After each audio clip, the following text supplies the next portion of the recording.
This week has been all about strategy. I went and met with 3 different aggressive behavior specialists just to get kind of a variety of opinions and perspectives.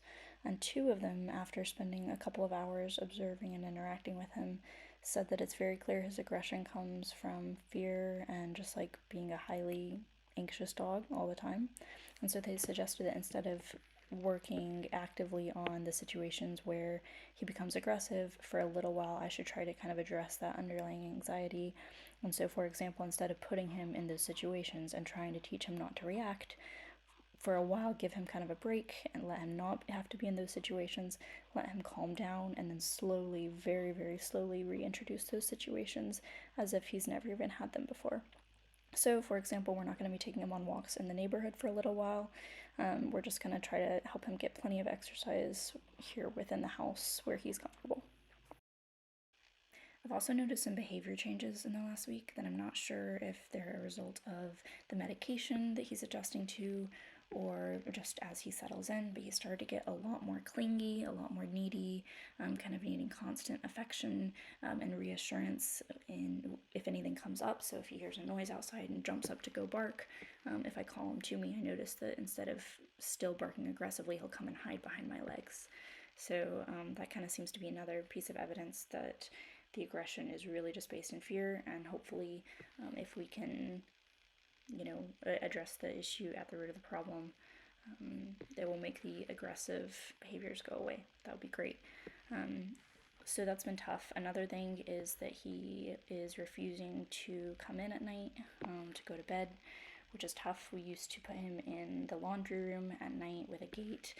He doesn't want to go in there. Obviously, you can see he just refuses to come in. And if I try to approach him, he will kind of give me signs that he might want to bite, like in this video where he's looking at me sideways with his ears pinned back. So one of the trainers suggested putting him downstairs in the basement instead, where he has more room and isn't as, tightly enclosed, and also it's much more quiet and kind of isolated so that he can feel calm. So that's something that we've started doing that I hope will make it easier for him to go to bed at night, because currently it's been kind of a process. And then one other issue we've run into this week is the fact that I have to give him his medication in some kind of wet food since he, just won't eat it if it's in his kibble. And this has become an issue because once he eats any amount of wet food, all of a sudden kibble is no longer appealing, I guess. And so he pretty much refused to eat for about 4 days straight when I started giving his medication just because he didn't want kibble. So one of the trainers suggested that I switch him over to wet food, and that for training I just take the wet food and, make little balls out of it and then stick those in the freezer. That way I still have something that I can give him, as motivation for training so we can keep working. But he's at least still getting the nutrition that he needs. And this has worked out perfectly. He loves the wet food frozen, and so we've been able to get back to training. Another thing I can do with the wet food is to put kibble in his puzzle feeder and then add a little bit of wet food to each compartment, so that way he'll still pick out some of the kibble, but he'll eat most of it since it's mixed with the wet food, so that way he at least gets some kibble.